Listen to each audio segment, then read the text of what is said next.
ಶಿವಕುಮಾರ್. ಅವಕಾಶಕ್ಕಾಗಿ ಧನ್ಯವಾದಗಳು ಸಭಾಪತಿಯವರಿಗೆ. ನನ್ನ ಚುಕ್ಕೆ ಗುರುತಿನ ಪ್ರಶ್ನೆ 176 ಮೀನುಗಾರಿಕೆ ಮತ್ತು ಬಂದರು ಸಚಿವರಿಗೆ. ಮಾನ್ವಿತ ಸದಸ್ಯರಿಗೆ ಉತ್ತರವನ್ನು ಒದಗಿಸಿ. ಸಚಿವರು ಉತ್ತರವನ್ನು ನೀಡಿದ್ದಾರೆ. ಮೀನುಗಾರಿಕಾ ಬಡ ಕುಟುಂಬಕ್ಕೆ ಮತ್ಸ್ಯ ಆಶ್ರಯದ ಮುಖಾಂತರ ಮನೆ ಕೊಡುವಂಥದ್ದನ್ನು ನಾನು ಅವರ ಪ್ರಶ್ನೆ ಕೇಳಿದ್ದೆ. ಅವರು ಫಲಾನುಭವಿಗಳಿಗೆ 1,20,000 ಮತ್ತು SC ST 1,70,000 ಮತ್ತು 75,000 ಮತ್ತು ನಗರ ಪ್ರದೇಶದ ಫಲಾನುಭವಿ 2 ಲಕ್ಷ ರೂಪಾಯಿಯನ್ನು ಕೊಟ್ಟಿದ್ದಾರೆ. ಇದನ್ನು ಮನೆ ಕಟ್ಟಲಿಕ್ಕೆ ಆಗುವುದಿಲ್ಲ. ನಾನು ಈಗಾಗಲೇ ಸುಮಾರು 378 ಪಂಚಾಯತಲ್ಲೂ 100 ಪಂಚಾಯತ್ನಾಗ ವಿಸಿಟ್ ಕೊಟ್ಟು ಬಂದಿದ್ದೆ. 2022 ನಂತರ ಯಾವುದೇ ವಸತಿ ಯೋಜನೆ ಬಂದಿಲ್ಲ. ಆದರೆ ಒಂದು ಉದಾಹರಣೆಯನ್ನು ಕೊಡ್ತೇನೆ. ನಾನು ವಸತಿ ಯೋಜನೆಯಲ್ಲಿ ಗಿರಿಜಾ ತುಕ್ರಮೂಲೆ ಅವರೇ ಮನೆಗೆ ಹೋಗಿದ್ದೆ. ಅವರಿಗೆ 1,20,000 ಮತ್ತೆ 28,000 ಇದರಲ್ಲಿ ಉದ್ಯೋಗ ಖಾತೆಯಲ್ಲಿ ಬಂದಿತ್ತು. ಪಾಪ ಆ ತಾಯಿ 70 ವರ್ಷದವರು, ಅವರು ಬೀಡಿ ಕಟ್ಟಿ ಜೀವನ ಸಾಗಿಸುವಂಥದ್ದು. ಇನ್ನು 3 ಲಕ್ಷ ಸೊಸೈಟಿಯಲ್ಲಿ ಸಾಲ ಮಾಡಿದ್ದಾರೆ. ನಾನನ್ನುವುದು ದಯವಿಟ್ಟು ಸಚಿವರು ಇದನ್ನ ಕಡಿಮೆ ಪಕ್ಷ 5 ಲಕ್ಷಕ್ಕೆ ಮಾಡಬೇಕು.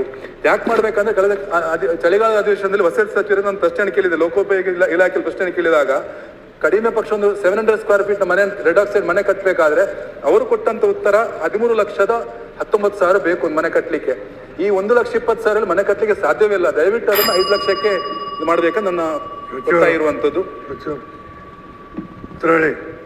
ಸನ್ಮಾನ್ಯ ಸಭಾಪತಿಗಳೇ, ಅವರು ಏನು ಹೇಳ್ತಾರೆ ಅದು ನಿಜ. ಆದರೆ ಸರ್ಕಾರದ ಮಾನದಂಡದ ಪ್ರಕಾರ 1,20,000 ಕೊಡ್ತಾರೆ. 2 ಲಕ್ಷ ರೂಪಾಯಿ ವಸತಿ ಇಲಾಖೆಗೆ ಮಾಡೋದ್ರಿಂದ ನಾವು ಅವರಲ್ಲಿ ವಿನಂತಿ ಮಾಡಿಕೊಂಡು ಮುಂದಿನ ದಿನದಲ್ಲಿ ಜಾಸ್ತಿ ಮಾಡುವಂಥದ್ದು ಮಾಡ್ಬೋದು. ಮತ್ತು ಉದ್ಯೋಗ ಖಾತ್ರಿಯಲ್ಲಿ 32,000 ಸಿಗ್ತದೆ. ಅದು ಮೊದಲೇ ಸಿಗೋದಿಲ್ಲಾಗಿತ್ತು. ನಾವು ಬಂದ ಮೇಲೆ ಅದನ್ನು ಇವರು RDPR ಮಿನಿಸ್ಟರ್ ಹತ್ರ ವಿನಂತಿ ಮಾಡಿಕೊಂಡಾಗ ಅದನ್ನು ಕೊಡಲಿಕ್ಕೆ ಅದನ್ನು ಕೊಡ್ತಾ ಇದ್ದಾರೆ. ಈಗ 32,000 ರೂಪಾಯಿ ಉದ್ಯೋಗ ಖಾತ್ರಿಯಲ್ಲಿ 1,20,000 ನಮ್ಮದು ಮೀನುಗಾರಿಕೆ ಇಲಾಖೆಯಲ್ಲಿ. ಈಗ ಮತ್ತೆ ಪುನಃ ನಾವು ವಿನಂತಿ ಮಾಡ್ಕೊಂಡಿದ್ದೇವೆ ಕೊಟ್ಟರೆ ಒಳ್ಳೆಯದು ಅಂದೇಳಿ. ಈಗ ಮತ್ತೆ ವಿನಂತಿ ಮಾಡಿಕೊಂಡು ಏನು ಮಾಡಲಿಕ್ಕೆ ಸಾಧ್ಯ ಇದೆ. ಹೆಚ್ಚಾಗಿ 2 ಲಕ್ಷ ಆಗ್ಬೋದು ಮುಂದಿನ ದಿನದಲ್ಲಿ ಅಂದೇಳಿ ಇದಿದೆ. ನಾವು ಆದರೂ 3 ಲಕ್ಷ ಆದರೂ ಮಾಡಿ ಅಂದೇಳಿ ಅವ್ರು ಕೇಳೋದೇನಿದೆ ಅದು ಸತ್ಯ ಇದೆ. ನಾವು ಪ್ರಯತ್ನ ಮಾಡ್ತೇವೆ. ಸರ್, ವಸತಿ ಯೋಜನೆಯಲ್ಲಿ ಅವರಿಗೆ ಕಟ್ಟಡ ಲೈಸೆನ್ಸ್ ಸಿಗಬೇಕಾದ್ರೆ ಈ ಹಿಂದೆ ಪಂಚಾಯತಲ್ಲಿ ಕೊಡ್ತಿದ್ರು. ಈಗ ನಗರ ಯೋಜನಾ ಪ್ರಾಧಿಕಾರ ಕೊಡೋ ಮುಖಾಂತರ ಅವರಿಗೆ 1 ವರ್ಷ ತನಕ ಅಲ್ಲಿ ಲೈಸೆನ್ಸ್ ಸಿಗುವುದಿಲ್ಲ ಸರ್. ಅದನ್ನ ನಗರ ಯೋಜನಾ ಪ್ರಾಧಿಕಾರದಲ್ಲಿ 2-3 ಅಧಿಕಾರಿಗಳು ಇರುವಂಥದ್ದು. ಅವರಿಗೆ ಅವ್ರದ್ದೇ ಆದ ಕೆಲಸ ಉಂಟು. ಆದರೂ ಕೂಡ ಅಲ್ಲಿ ಹೋಗಿ ಅಲೆದಾಟ ಮಾಡಲಿಕ್ಕೆ ಈ ಬಡ ಕುಟುಂಬಕ್ಕೆ ಸಾಧ್ಯವಿಲ್ಲ. ಅದಕ್ಕೋಸ್ಕರ ಈ ಹಿಂದೆ ಯಾವ ರೀತಿ ಗ್ರಾಮ ಪಂಚಾಯತಲ್ಲಿ ಅವರಿಗೆ ಕಟ್ಟಡ ಲೈಸೆನ್ಸ್ ಕೊಡ್ತಿದ್ರ, ದಯವಿಟ್ಟು ಅಲ್ಲಿ ಕೊಡ್ಬೇಕಂತ ನಾನು ವಿನಂತಿ ಇರುವಂಥದ್ದು. ಇನ್ನೊಂದಿರುವಂಥದ್ದು, ಇನ್ನು ಬಾಕಿ ಇರುವಂಥದ್ದು ಮನೆ, ಈಗಾಗಲೇ ಸ್ಯಾಂಕ್ಷನ್ ಆದ ಮನೆಯಲ್ಲಿ ಸುಮಾರು ಮನೆ ಬಾಕಿ ಉಂಟು. ಇನ್ನು ಮಳೆಗಾಲ ಪ್ರಾರಂಭ ಆಗ್ತದೆ. ತಕ್ಷಣಕ್ಕೆ ಬಾಕಿ ಇರುವಂಥ ಅನುದಾನ ಬಿಡುಗಡೆ ಮಾಡಬೇಕಂತ ನನ್ನ ವಿನಂತಿ ಇರುವಂಥದ್ದು. ಮತ್ತೆ ನಾನು 13 ಕ್ಷೇತ್ರ, ನಂದು MLA ಕಾನ್ಸ್ಟಿಟ್ಯೂನ್ಸಿ, ಸುಮಾರು 378 ಪಂಚಾಯತಲ್ಲಿ ಈಗ ಒಬ್ಬೊಬ್ಬರು ಶಾಸಕರಿಗೆ ಅದನ್ನು ಅಧ್ಯಕ್ಷ ಮಾಡಿದ್ದಾರೆ. ನಮ್ಮನ್ನ ಸಹ ಅಧ್ಯಕ್ಷರಾಗಿ ಮಾಡಿದ್ದಾರೆ. ನಾನನ್ನೋದು ನಾನು ಹೋದಾಗ ನಂಗೂ ಇವರ ಇಚ್ಛೆ ಅನುಸಾರ ನಮಗೊಂದಷ್ಟು ಮನೆಯನ್ನು ಕೊಡಬೇಕು. ಯಾಕಂದ್ರೆ ಅಲ್ಲಿ ನಮ್ಮ ಹತ್ರ ತುಂಬಾ ಜನ ಮೀನುಗಾರರು ಬರ್ತಾರೆ, ಬಡವರು. ಆ ಕಾರಣಕ್ಕೆ ಈ 13 ಕ್ಷೇತ್ರ ಎಲ್ಲಿ ಕೂಡ ಮನೆ ಹಂಚಲಿಕ್ಕೆ ನಮ್ಗೆ ಕೂಡ ಅವಕಾಶ ಕೊಡಬೇಕಂತ ಸಚಿವರು ವಿನಂತಿ ಮಾಡ್ತೇನೆ. ಸಚಿವರು. ಸನ್ಮಾನ್ಯ ಸಭಾಪತಿಗಳೇ, ನಾವು ಅವರೇನು ಪ್ರಾಧಿಕಾರದ ಪರ್ಮಿಷನ್ ತಗೊಳ್ಬೇಕು ಅಂತ ಹೇಳ್ತಾ ಇದ್ದಾರೆ.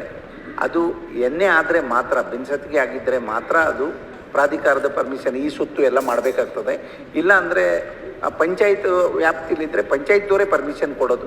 ನಗರಸಭೆ ಅಥವಾ ಪಟ್ಟಣ ಪಂಚಾಯತು ಮುನ್ಸಿಪಾಲ್ಟಿ ಆದರೆ ಮುನ್ಸಿಪಾಲ್ಟಿ ಅಲ್ಲಿಗೆ ಅವರೇ ಪರ್ಮಿಷನ್ ಕೊಡೋದು ಇರ್ತದೆ. ಬಿಟ್ಟರೆ ನಮ್ದು ಯಾವುದೂ ಇಲ್ಲ. ಅದು ಹೊರತುಪಡಿಸಿ 6 ಜಿಲ್ಲೆಯನ್ನು ಮೊದಲಿಂದ ಅವರು ಅಜ್ಜ ಇದ್ದಿರ್ತಾರೆ ಅಥವಾ ಅವ್ರ ಅಪ್ಪ ಇದ್ದಿರ್ತಾರೆ ಅತಿಕ್ರಮಣ ಜಾಗದಲ್ಲಿ.